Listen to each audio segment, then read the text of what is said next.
The stagecoach pulled into Kingfisher, Oklahoma Territory, on a scorching afternoon in July of 1892. And Natalie Burton knew this was where her old life would end, and something far worse would begin. She pressed her face against the dusty window, watching as rough men gathered outside what looked like a trading post, their eyes hungry and calculating as they waited for the cargo her stepfather had promised them. She was not being transported as a passenger, but as payment, sold to settle a gambling debt that had nothing to do with her but everything to do with the weak, selfish man who had married her mother 3 years ago and promptly drunk away every cent they had. Her hands trembled in her lap, the worn fabric of her only decent dress doing little to protect her from the heat or the shame burning through her chest. She was 19 years old, and until 6 months ago, she had helped her mother run a small boarding house in Tulsa. Then her mother had died of pneumonia, and Natalie's stepfather had revealed his true nature. The debts had piled up faster than snow in a blizzard, and when Dutch Mallory came calling for his money, her stepfather had offered her instead of cash. The transaction had been made with handshakes and whiskey, and now here she was, being delivered like livestock to a man she had never met. The stagecoach door swung open, and the driver, a grizzled man who had avoided her eyes for the entire journey, gestured for her to step down. Natalie took a shaky breath and climbed out into the oppressive heat, squinting against the brutal sunlight that reflected off the dusty Main Street. Kingfisher was smaller than Tulsa, a collection of wooden buildings that seemed to sag under the weight of the summer sun.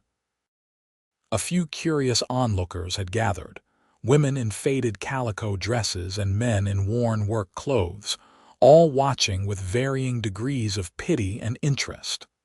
"Miss Burton." The voice came from her left, and Natalie turned to see a tall man approaching. He wore a dark suit despite the heat, and his face was hard and lined with years of living rough. This was Dutch Mallory, she assumed, the man who now owned her like property. "I am Natalie Burton," she said, forcing her voice to remain steady even as everything inside her wanted to collapse. "Good. You will come with me. I have plans for you." His smile was oily and made her skin crawl. He reached for her arm, but before his fingers could close around her wrist, another voice cut through the tension. "Hold on there, Dutch." Everyone turned to look at the newcomer, and Natalie felt her breath catch despite herself. The man who had spoken was younger than Mallory, probably in his mid-20s, with sun-bronzed skin and dark hair that curled slightly at the edges beneath his worn hat. He wore the practical clothes of a working cowboy, dusty trousers, a faded blue shirt, scuffed boots with spurs that jingled softly as he walked. But it was his eyes that caught her attention, a clear, steady gray that seemed to see right through the situation with perfect clarity. "This does not concern you, Nash," Mallory said, his pleasant tone not matching the warning in his eyes. "I think it does," the cowboy said calmly. He stopped a few feet away, his posture relaxed but ready. "I heard you were collecting on a debt today, and I got curious about what kind of man considers a human being fair payment." Mallory's jaw tightened. "The girl's stepfather signed a contract. It is all legal and proper." "Legal maybe, but there is nothing proper about it." The cowboy, Nash, looked at Natalie then, and something in his expression softened. "Miss, did you agree to this arrangement?" Natalie found her voice, though it came out smaller than she wanted. "I was not asked. My stepfather made the agreement without my knowledge or consent. Figured as much." Nash turned back to Mallory, and his hand rested casually on his belt, close to the revolver holstered at his hip. "How much was the debt?" Mallory's eyes narrowed. $300. Plus interest, it comes to $350 now. The amount was staggering, more money than Natalie had ever seen in one place. She felt hope, which had flickered briefly to life at Nash's intervention, begin to die again. No stranger would pay that kind of money for someone he did not know. Nash was quiet for a long moment, his eyes never leaving Mallory's face. Then he nodded slowly. $350, I will pay it. The words hit Natalie like a physical blow. She stared at the cowboy, certain she had misheard, but he was already reaching into his saddlebag, which rested on the hitching post behind him. He pulled out a leather pouch that clinked with the sound of coins. "You cannot be serious," Mallory said, but his eyes were locked on the money with obvious greed. "I am completely serious." Nash counted out the coins with practiced ease, stacking them on the edge of the horse trough between them. $350 in gold. Count it yourself. Mallory did, his fingers quick and greedy as they sorted through the coins. When he finished, he looked up with a mixture of suspicion and satisfaction. "This settles the debt. The girl is yours now." "No," Nash said firmly. "The debt is settled. The girl belongs to herself." He turned to Natalie then, and she saw something in his face that she had not seen from a man in longer than she could remember. Genuine kindness, with no expectation of payment or servitude. "Miss Burton, you are free to do as you please. If you want to go back to Tulsa or anywhere else, I will make sure you get there safely. If you need a place to stay while you figure things out, I can help with that too. But you do not owe me anything, and you are not my property or anyone else's. Understood?" Natalie could not speak. Tears were burning at the backs of her eyes, and her throat had closed up with emotion. She managed a nod, and Nash's expression gentled further. Mallory grabbed the coins and stuffed them into his pockets. "You are a fool, Nash, but your money spends as good as anyone's." He tipped his hat mockingly and walked away, leaving Natalie standing in the street with her rescuer and a growing crowd of curious onlookers. Nash picked up his saddlebag and gestured toward the edge of town. "There is a boarding house run by a good woman named Mrs. Fletcher. She will have a room where you can rest and get your bearings. Come on, I will walk you there." Natalie finally found her voice. "Why did you do that? You do not even know me." Nash looked at her, and something flickered in those gray eyes, something deep and complicated that she could not quite read. Because it was the right thing to do, and because no one should be treated like property, especially not someone who clearly had no say in the matter. He started walking, and after a moment, Natalie followed, her legs shaky but carrying her forward. The boarding house was only a few buildings down, a two-story structure that looked better maintained than most of the others on the street. Nash held the door open for her, and they stepped into a dim, blessedly cool interior that smelled of bread and soap. An older woman with iron-gray hair and a kind face looked up from where she was wiping down a table. "Nash Stone, what brings you to town in the middle of the day?" "Afternoon, Mrs. Fletcher. I need to arrange a room for this young lady. Her name is Natalie Burton, and she has had a rough journey. She could use a safe place to stay for a while." Mrs. Fletcher's sharp eyes took in Natalie's appearance, the worn dress, the pale, strained face, the trembling hands. Understanding dawned immediately. "I heard Dutch Mallory was expecting a delivery today. I take it you interfered." "I settled his debt," Nash said simply. Mrs. Fletcher's expression softened, and she came around the table to take Natalie's hand. "You poor dear, come with me. I have a room upstairs, quiet and clean. You can rest as long as you need." Natalie looked back at Nash, suddenly afraid to let him out of her sight. He was the only solid thing in a world that had turned to quicksand beneath her feet. "Will you be here?" Nash hesitated, then nodded. "I will be in town for a while. I need to pick up some supplies anyway. Once you have had a chance to rest and eat something, we can talk about what you want to do next." Mrs. Fletcher led Natalie upstairs to a small room with a real bed, a washstand, and a window that looked out over the street. "There is water in the pitcher, and I will bring you up some food in a bit. You just rest now, child. You are safe here." When the door closed behind Mrs. Fletcher, Natalie sank onto the bed and finally allowed herself to cry. The tears came in great, shuddering waves, releasing all the fear and helplessness and grief she had been holding back for months. She cried for her mother, for the life that had been stolen from her, for the terror of the stagecoach ride and the horrible anticipation of what would happen when she reached Kingfisher. And she cried from relief, because a stranger with gray eyes and a kind voice had saved her when he had no reason to. Eventually, the tears subsided, and Natalie washed her face in the cool water from the pitcher. She was studying her reflection in the small mirror above the washstand when Mrs. Fletcher returned with a tray of food, thick slices of bread with butter, cold chicken, and fresh vegetables. "Eat as much as you can," Mrs. Fletcher said, setting the tray on the small table by the window. "You look like you have not had a decent meal in weeks."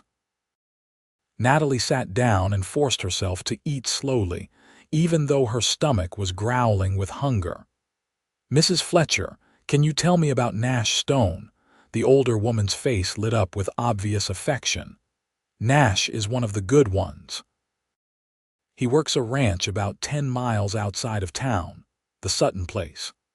Old Mr. Sutton took Nash in when he was just a boy, maybe 14 or 15, half-starved and running from something he never talks about. Taught him everything about ranching and horses. When Mr. Sutton died 4 years ago, he left Nash a piece of land and enough money to start building his own place.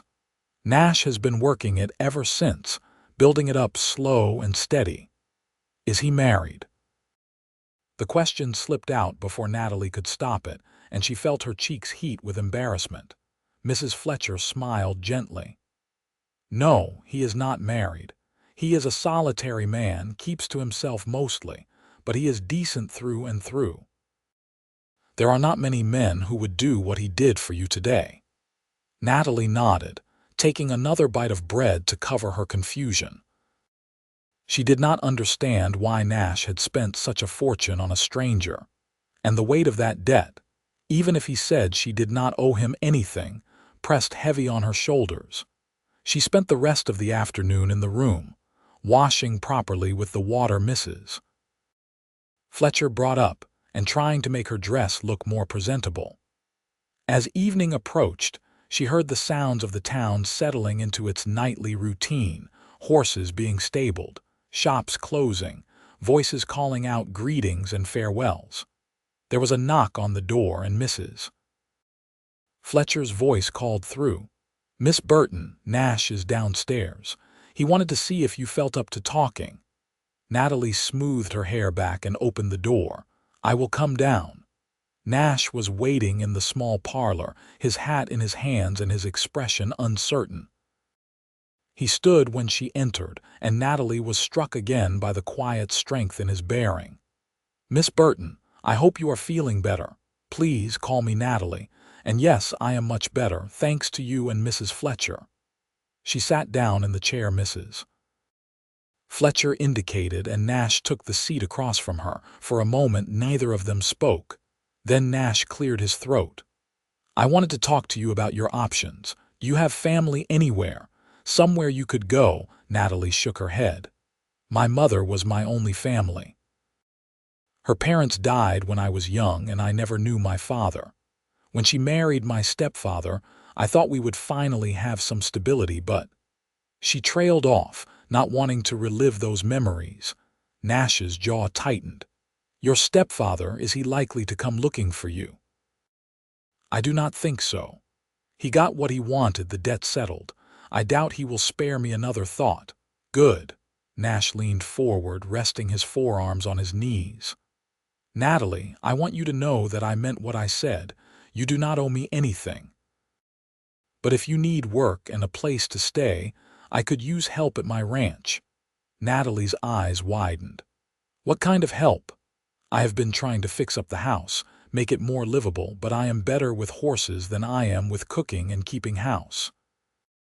If you were willing to help with meals and general household work, I could pay you fair wages and you would have a safe place to live.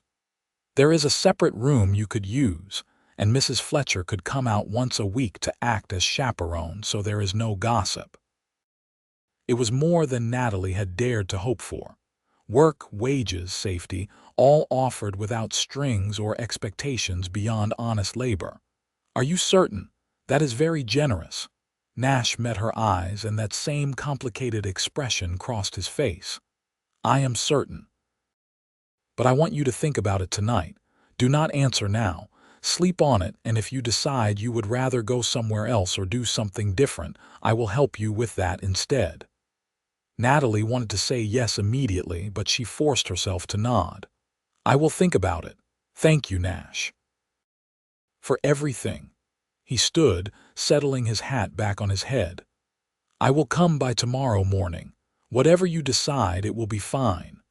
After he left, Mrs. Fletcher brought Natalie a cup of tea and sat with her for a while, chatting about the town and its people.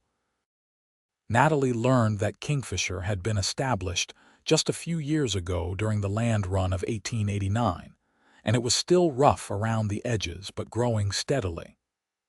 Mrs. Fletcher spoke fondly of many of the residents, but had nothing good to say about Dutch Mallory and his associates. That man is poison, Mrs. Fletcher said firmly.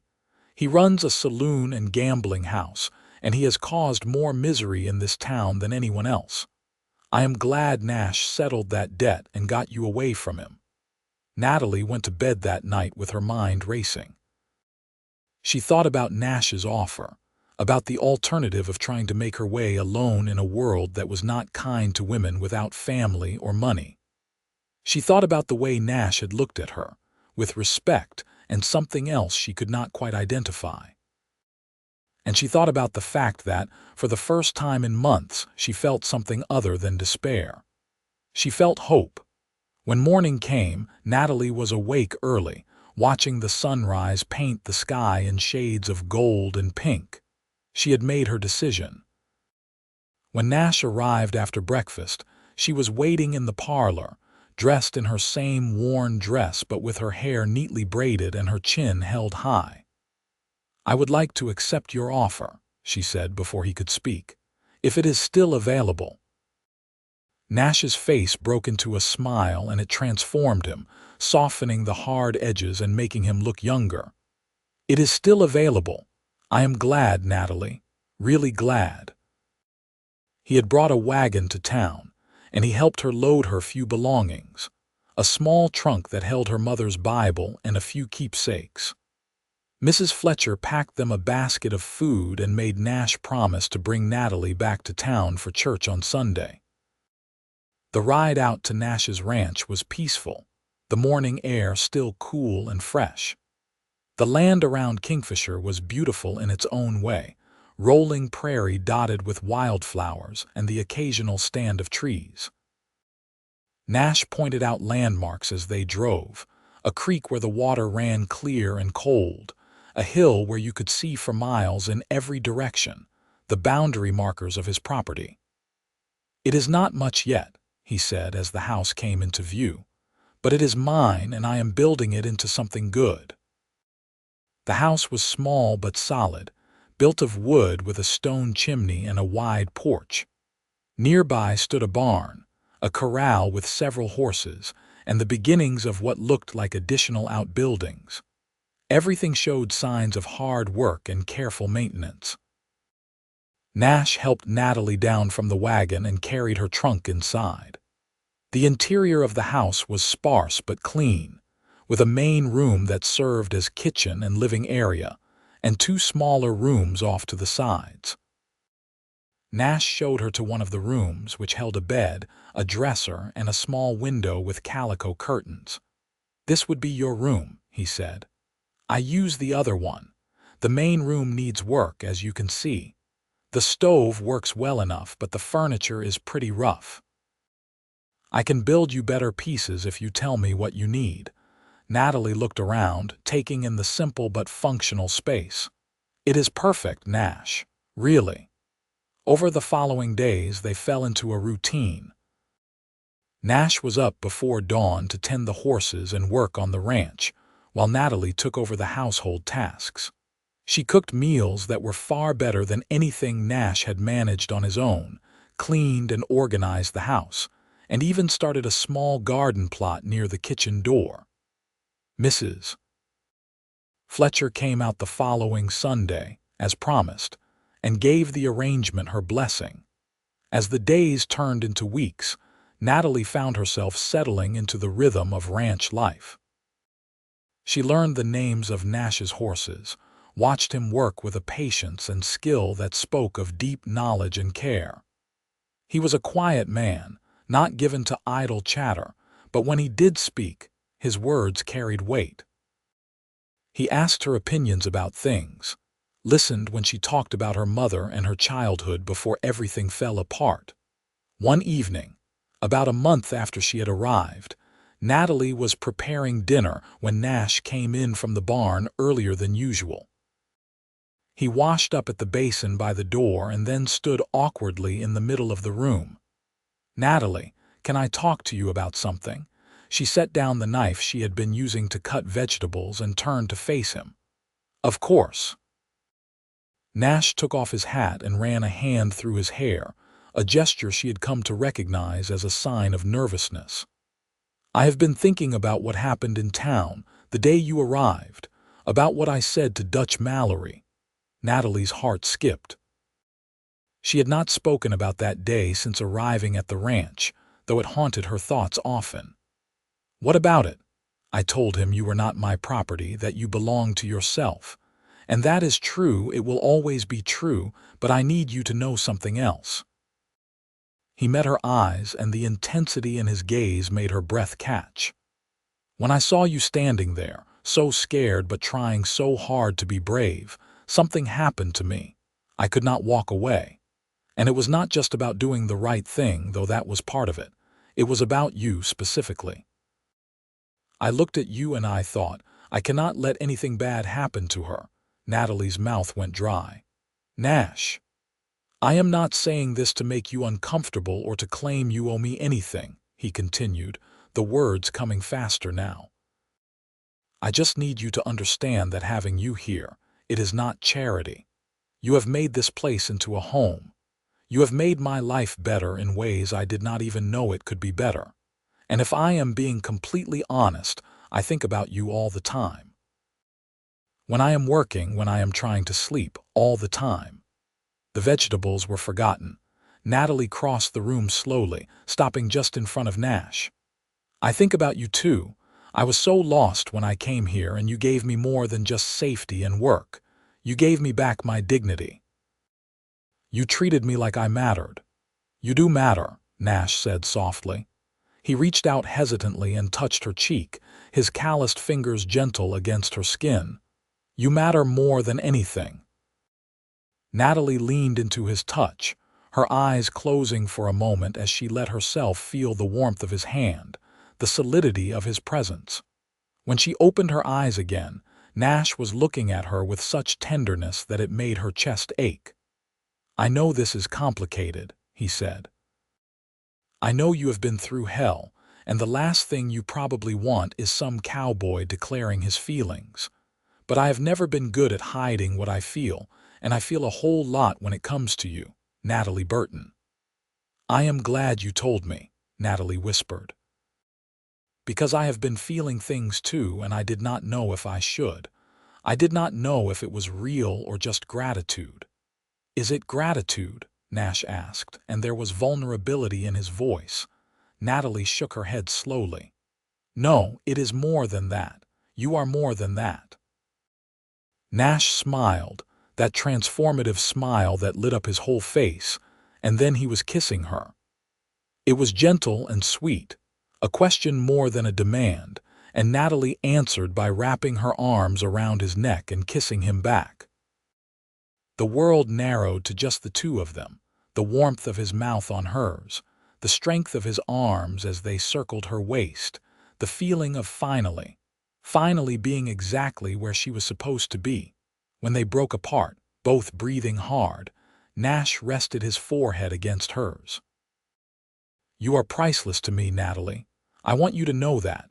Not $350, not any amount of money. Priceless."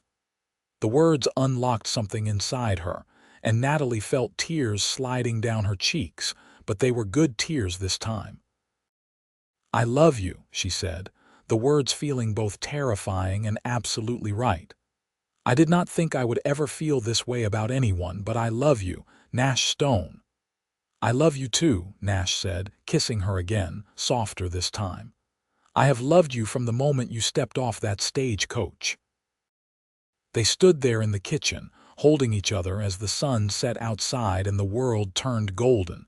Eventually, Natalie pulled back with a shaky laugh. "I should finish making dinner before we both starve," Nash grinned. "I will help. Though I should warn you, my cooking skills have not improved just because I kissed the cook." They worked side by side, and the easy companionship that had developed over the past weeks now carried an undercurrent of something deeper, something that made Natalie's heart race every time their hands brushed or their eyes met. Over the following months, their relationship deepened and grew. Nash courted her properly, taking her on picnics by the creek, into town for church and socials, teaching her to ride so they could explore the land together. Natalie bloomed under his attention, her natural cheerfulness and strength returning as the shadows of her past began to fade. One crisp October evening, Nash took her out to the hill he had shown her on her first day, the one where you could see for miles. They sat together watching the sunset, wrapped in a blanket against the cooling air. "Natalie, I have been thinking," Nash said, his arm around her shoulders. "This ranch, this life I am building, it does not mean much if I do not have someone to share it with. I want to share it with you. I want to marry you if you will have me." Natalie turned to look at him, her heart so full she thought it might burst. "Are you asking me?" Nash smiled and shifted so he was on one knee before her, pulling a simple gold band from his pocket. "Natalie Burton, will you marry me? Will you be my wife and my partner and the person I build this life with?" "Yes," Natalie said, laughing and crying at the same time. "Yes, absolutely yes." Nash slipped the ring onto her finger and pulled her into his arms, kissing her deeply as the sun painted the sky in brilliant shades of orange and red. When they finally pulled apart, Natalie looked at the ring, simple and beautiful in the fading light. "It was my mother's," Nash said quietly. "The only thing of hers I have. I would be honored if you wore it." Natalie kissed him again, pouring everything she felt into it. "I will treasure it always." They were married in the small church in Kingfisher 3 weeks later, on a bright November morning with Mrs. Fletcher and half the town in attendance. Natalie wore a new dress that Mrs. Fletcher and some of the other women had helped her make, a simple but lovely creation in cream-colored cotton with lace at the collar and cuffs. Nash wore his best suit, his hair neatly trimmed and his face shining with happiness. The ceremony was short but heartfelt, and when the preacher pronounced them husband and wife, Nash kissed her with such joy that the entire congregation erupted in applause and laughter. The reception was held at Mrs. Fletcher's boarding house, with food and music and dancing that lasted well into the afternoon. As the sun began to set, Nash and Natalie said their goodbyes and rode back to the ranch together, Natalie sitting close beside Nash on the wagon seat, his arm around her waist. The house looked different somehow, warmer and more welcoming, knowing that it was truly their home now. That night, as they lay together in Nash's room, which was now their room, Natalie felt a peace she had never known before. Nash held her close, his hand gently stroking her hair as they talked quietly about their hopes and dreams for the future. "I want to expand the ranch," Nash said. "Build it into something we can pass on to our children someday. And I want to breed the best horses in Oklahoma Territory. People will come from all over to buy Nash Stone's horses." Natalie smiled against his chest. "That sounds perfect, and I want to make this house a real home. Maybe add on a room or two as we need them. Plant fruit trees and expand the garden." "We will do all of it," Nash promised, kissing the top of her head. Together. The winter that followed was hard, as winters on the prairie often were, but Natalie and Nash weathered it together. They spent long evenings by the fire, Nash teaching Natalie to read better, as her education had been spotty, and Natalie teaching Nash songs her mother had sung to her as a child. They worked side by side to care for the animals, to keep the house warm, to make plans for the spring. When the first signs of spring appeared in March of 1893, Natalie realized she was pregnant. She told Nash one evening after dinner, shy and excited, and a little nervous about how he would react. Nash's face went through a series of expressions: shock, wonder, pure joy, before he swept her into his arms and spun her around, laughing. "We are having a baby." "Really, really," Natalie confirmed, laughing with him. "Probably sometime in late September or early October." Nash set her down carefully, as if she were made of glass, and placed his hand gently on her still flat stomach. "Hello in there, little one. I am your father, and I already love you more than anything." Natalie's eyes filled with tears, the good kind that seemed to come so easily these days. "You are going to be such a good father." "I am going to try," Nash said seriously. "I want to give our children everything I never had: love, stability, a home where they feel safe and wanted." As the months passed and Natalie's belly grew, Nash became even more attentive and protective. He insisted she rest more, take fewer risks, let him handle the heavier household tasks. Natalie found it both sweet and occasionally frustrating, but she loved him for caring so much. Mrs. Fletcher came out to the ranch regularly, bringing supplies and advice and her own calm, reassuring presence. She had helped bring many babies into the world and promised to be there when Natalie's time came. In late September, on a warm afternoon when the leaves were just beginning to turn, Natalie's labor began. Nash rode like the wind to fetch Mrs. Fletcher, and the older woman arrived with her medical bag, and a no-nonsense attitude that somehow made everything less frightening. The labor was long and difficult, and there were moments when Nash, pacing anxiously in the main room, wanted to burst through the door and demand to know if Natalie was all right. But Mrs. Fletcher had banned him from the bedroom, insisting that he would only get in the way. Finally, as the sun was setting, a baby's cry rang out, strong and healthy. Nash froze, his heart pounding, and then the bedroom door opened and Mrs. Fletcher appeared, smiling. "You have a son," she announced. "A big, healthy boy. And Natalie is fine, tired but fine. Come and meet your family." Nash rushed into the room and found Natalie propped up against the pillows, exhausted but radiant, holding a tiny bundle wrapped in soft blankets. She looked up when he entered, her face glowing with love. "Nash, meet your son." Nash approached slowly, almost reverently, and looked down at the baby in Natalie's arms. He was red-faced and wrinkled, with a shock of dark hair and tiny, perfect features. As Nash watched, the baby opened his eyes, dark blue and unfocused, and seemed to look right at him. "He is perfect," Nash whispered, his voice choked with emotion. "You are both perfect." Natalie shifted the baby carefully. "Do you want to hold him?" Nash nodded, unable to speak, and took the tiny bundle into his arms. The weight of his son, solid and real and alive, was almost overwhelming. He looked down at the small face and felt his heart expand in ways he had not known were possible. "Hello, little man," he said softly. "I am your papa, and I promise you I will always keep you safe. I will always love you. You and your mama are my whole world." Natalie watched them, her husband and her son, and felt such profound happiness that it was almost painful. This was her family. These were her people. After everything she had been through, all the pain and fear and loss, she had found her way to this moment, to this perfect, beautiful moment. They named the baby Nathan, after Nash, with the middle name William after Natalie's grandfather. Nathan Samuel Stone, a name that sounded strong and solid, a name for a boy who would grow up knowing he was loved and wanted. The first few weeks with Nathan were exhausting and wonderful in equal measure.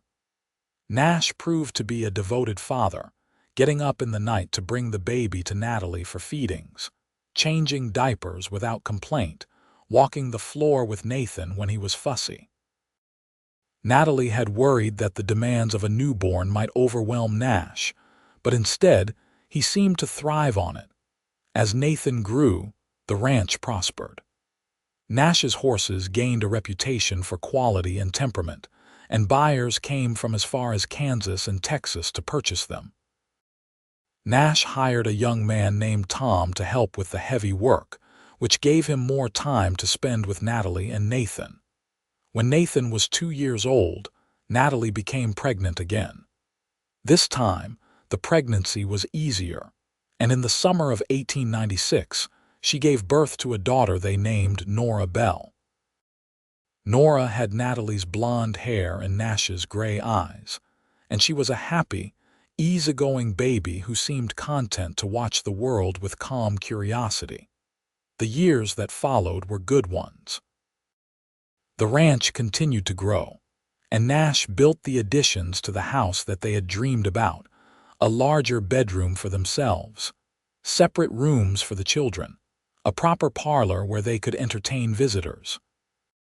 Natalie's garden flourished, and she learned to preserve fruits and vegetables for the winter, to make her own butter and cheese, to sew clothes for the growing children. Nathan grew into a bright, energetic boy who followed his father everywhere, learning about horses and ranching with an enthusiasm that made Nash's heart swell with pride. Nora was quieter but equally intelligent, with a gift for music that delighted Natalie. When Nora was 5, Nash bought a piano from a family that was leaving Oklahoma Territory, and Natalie began teaching her daughter to play. In 1899, when Nathan was 6 and Nora was 3, Natalie became pregnant for the 3rd time. This pregnancy was harder than the others, and Natalie was often tired and unwell. Nash worried constantly, hovering over her until she had to gently remind him that she was pregnant, not dying. Their 3rd child, a boy they named Noah Samuel, was born in early spring of 1900, just as the new century was beginning. Noah was smaller than his siblings had been, and the birth left Natalie weak and exhausted. For several days, Nash feared he might lose her, but Natalie was strong, and with rest and care, she slowly recovered. "No more babies," Nash said firmly one night as they lay in bed, Noah sleeping peacefully in his cradle beside them. "I cannot go through that again, Natalie. I cannot risk losing you." Natalie reached for his hand and squeezed it. "I am all right, Nash. I am tired, but I am all right. And yes, I think 3 children is enough. Our family is complete." Nash brought her hand to his lips and kissed it gently. "I love you so much. You and these babies, you are everything to me." As the children grew, the house was filled with laughter and noise and life.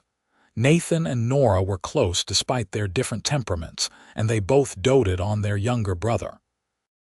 Nash taught Nathan and Noah to ride almost as soon as they could walk, and Natalie taught Nora not just music but reading and arithmetic, and all the things she would need to navigate the world as an educated woman.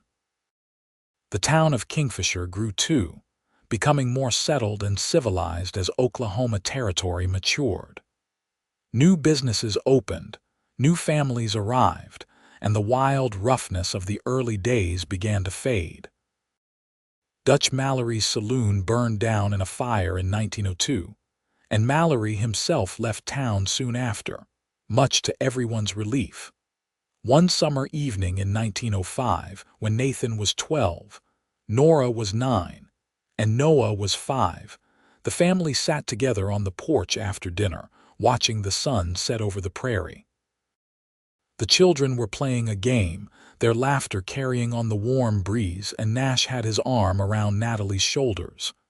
"You ever think about that day in Kingfisher?" Natalie asked quietly.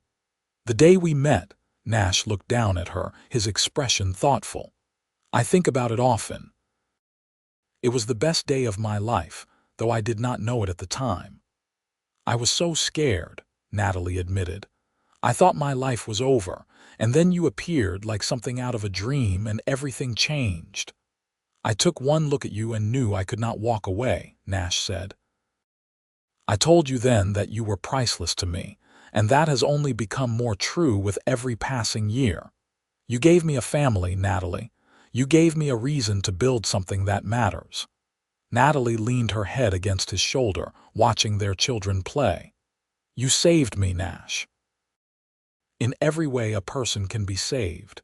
And then you gave me a life more wonderful than I ever dared to dream." Nathan came running up the porch steps, his face flushed with excitement. "Papa, when are you going to teach me to break horses? I am old enough now, I know I am." Nash ruffled his son's hair. "Soon, Nathan, but first, you need to prove you can handle the gentler ones without my help." Nathan groaned but accepted the answer, running back to join his siblings. Nash and Natalie watched him go, both smiling. "He is so much like you," Natalie observed. "Strong and determined and kind." "He has your stubbornness," Nash countered, and Natalie laughed as darkness fell and the first stars appeared. They called the children inside for bed. Natalie supervised baths and bedtime stories while Nash checked on the horses one last time. When the children were finally asleep, Nash and Natalie sat together by the fire, her head on his shoulder and his arms around her. "I never told you what happened before Mr. Sutton found me," Nash said suddenly. It was something he rarely spoke about, his life before Kingfisher, before the ranch. Natalie lifted her head to look at him. "You do not have to tell me if you do not want to." "I want to," Nash said. "I think I need to, so you understand why saving you meant so much to me." He took a breath and began to speak, telling her about growing up in a household where he was neither wanted nor loved, where every mistake was punished harshly and every success ignored. He told her about running away at 14, starving and desperate, and about Mr. Sutton finding him trying to steal food from the ranch kitchen. "He could have had me arrested or beaten or worse," Nash said. "Instead, he sat me down, fed me, and offered me work. He gave me a second chance when I had no right to expect one.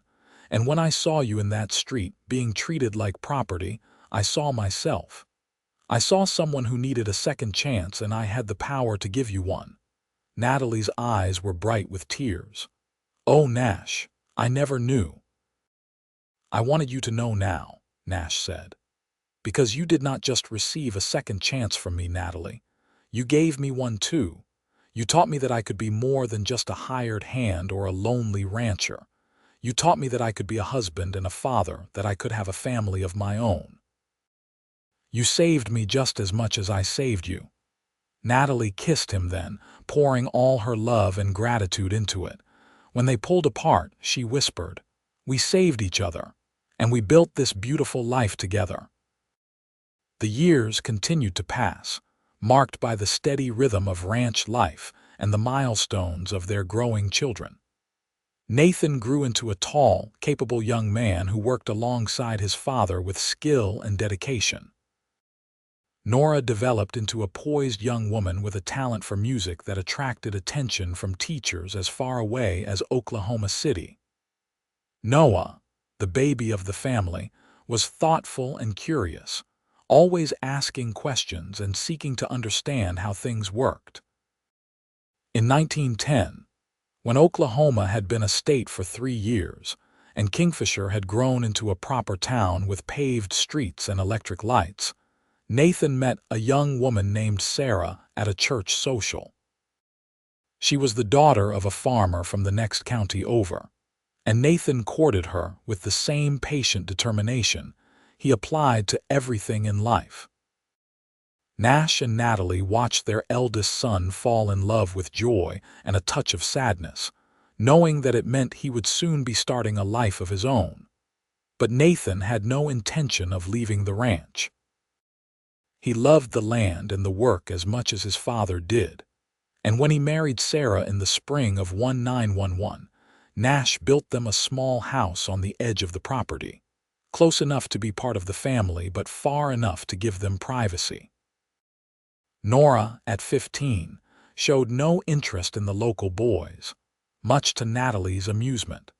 She was focused on her music and her studies, talking about maybe going to a conservatory in a big city someday. Nash struggled with the idea of his daughter leaving, but Natalie reminded him gently that they had raised their children to have choices, to be able to pursue their dreams. Noah, at 11, was still young enough to be content with childhood, though he showed signs of his father's talent with horses and his mother's quick mind. One evening in the fall of 1912, as Nash and Natalie sat on the porch watching the sunset, a familiar ritual even after all these years, Natalie said, "Do you realize it has been 20 years since we met?" Nash turned to look at her, seeing the threads of silver in her blonde hair, the fine lines around her eyes that came from years of smiling. She was 40 years old now, and to him, she had never been more beautiful. 20 years. It feels like a lifetime and like no time at all. "We have built a good life," Natalie said contentedly. "A family, a home, a legacy. Our children are happy and healthy. The ranch is thriving. We did it, Nash." "We did," Nash agreed. He took her hand and kissed it, a gesture that had become habit over the years. "And I would not change a single moment, except maybe to have met you sooner," Natalie laughed. "If we had met sooner, I would have been a child." "Fair point," Nash conceded with a grin. "Then I would not change anything at all." They sat in comfortable silence, listening to the sounds of the evening, the horses moving in the corral, the distant laughter of Noah playing with the neighbor children, the soft notes of Nora's piano drifting through the open windows. "I wonder what the next 20 years will bring," Natalie mused. "Whatever it is, we will face it together," Nash said firmly. "That is all I need to know." As the stars began to appear in the darkening sky, Nash thought back to that hot July day in 1892, when he had seen a frightened young woman being delivered like cargo, and had made a choice that changed both their lives. He thought about the $350 he had paid, money he had saved for years, with the vague idea of someday expanding his herd or building a better barn.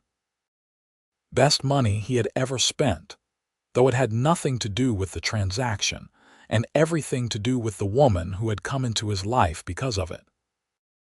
He had told her she was priceless, and 20 years later, with 3 children and a life full of love and purpose, he knew it was the truest thing he had ever said. Natalie squeezed his hand, and Nash squeezed back, a silent conversation they had perfected over 2 decades of marriage. "I love you. I am here. We are home." The future stretched before them, unknown and full of possibilities, but Nash was not worried. As long as he had Natalie by his side, as long as they had their family and their land and each other, he knew they could handle whatever came their way. Inside the house, Nora finished her piece and began another, something lively and bright that made Noah laugh with delight. Nathan and Sarah would be over for dinner tomorrow, probably with news that they were expecting their first child, something Nash suspected based on the glow in Sarah's cheeks and the protective way Nathan had been hovering around her lately. Life was good. Life was more than good. It was everything Nash had never dared to dream of in those dark days before Mr. Sutton found him. Everything Natalie had thought lost forever on that terrible stagecoach ride to Kingfisher. They had found each other in the worst of circumstances and built something beautiful from the ashes of their individual pains. They had created a family, a home, a legacy of love that would extend far beyond their own lives. As the last light faded from the sky and the evening stars blazed overhead, Nash stood and offered Natalie his hand. "Come on, Mrs. Stone. Let us go inside and see what our family is up to." Natalie took his hand and let him pull her to her feet, and together they walked into the warm, bright house full of music and laughter and love. Behind them, the prairie stretched away into darkness, the same land that had witnessed their first meeting, their first kiss, the birth of their children, and countless moments of joy and sorrow and ordinary happiness.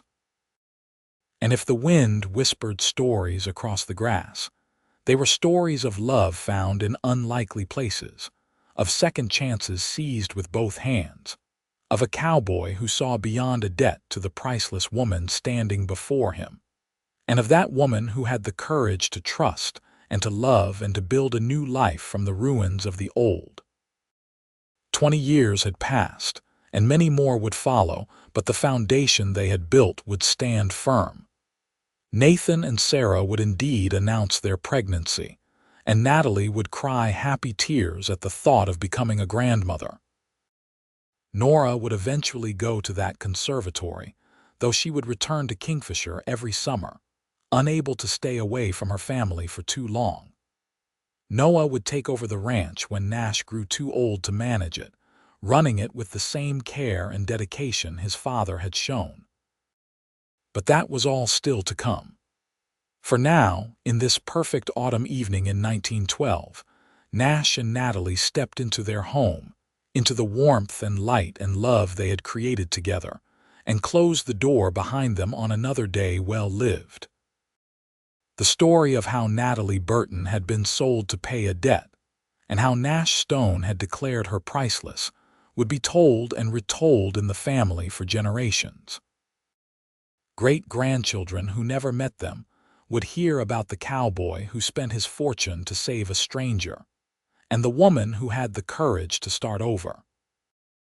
They would hear about the love that grew from that desperate moment in a dusty street, about the family that was built on a foundation of respect and devotion and unwavering commitment.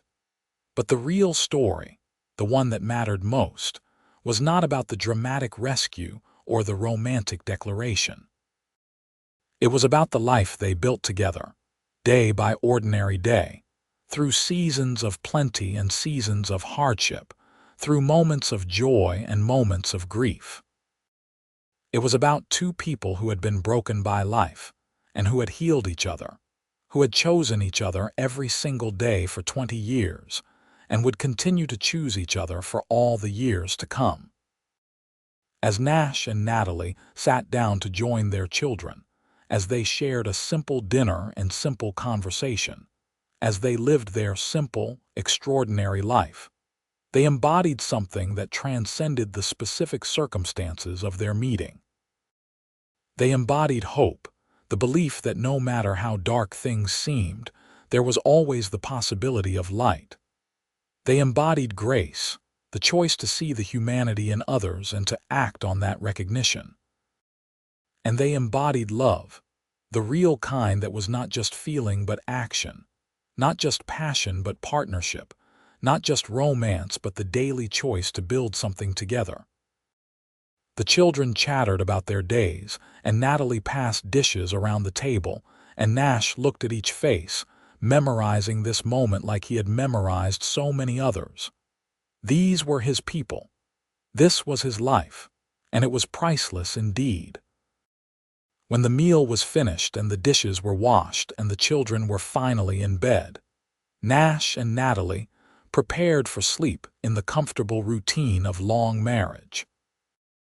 As they lay in the darkness, Natalie's head on Nash's shoulder and his arms around her, she whispered, I am so glad you saw me that day. I am so glad you did not just walk away." "I could never have walked away," Nash murmured back. "It was you, Natalie. It was always going to be you." She tilted her head up and kissed him, soft and sweet, and Nash held her closer, marveling as he always did at how perfectly she fit against him, as if they had been designed to go through life exactly like this, together. Tomorrow would bring new challenges and new joys, as all tomorrows did. But tonight they had this, each other and the life they had built and the love that had sustained them through everything. It was more than enough. It was everything. As sleep claimed them, their breathing synchronized, two hearts beating in steady rhythm, the last conscious thought Nash had was the same one he had almost every night. "Thank you. Thank you for leading me to that street on that day. Thank you for giving me this woman, this life, this love." And if Natalie's last thought was nearly identical, a prayer of gratitude for the cowboy who had seen her worth when she was at her lowest, who had declared her priceless, and then spent 20 years proving it with every word and deed. Well, that was just one more way they were perfectly matched. The house settled into silence, the fire in the stove burning down to embers, the stars wheeling overhead in their ancient patterns. And in the bedroom of the ranch house 10 miles outside of Kingfisher, Oklahoma, Nash and Natalie Stone slept peacefully, secure in the knowledge that whatever tomorrow brought, they would face it together, as they had faced everything for the past 20 years. Their story had begun with fear and debt and desperation, but it had transformed into something beautiful, proof that the worst circumstances could lead to the best outcomes if you had the courage to take a chance, to trust, to love. It was a story worth telling, a love worth celebrating, a life worth living. And they lived it, fully and completely, for many more years to come, growing old together in the house Nash built, and Natalie made a home, surrounded by children and grandchildren and the legacy of a love that had overcome everything to flourish in the Oklahoma soil. It was, in the end, the greatest investment Nash Stone ever made, not the $350 that freed Natalie from debt, but the heart he gave her freely, and the life they built together, one precious day at a time.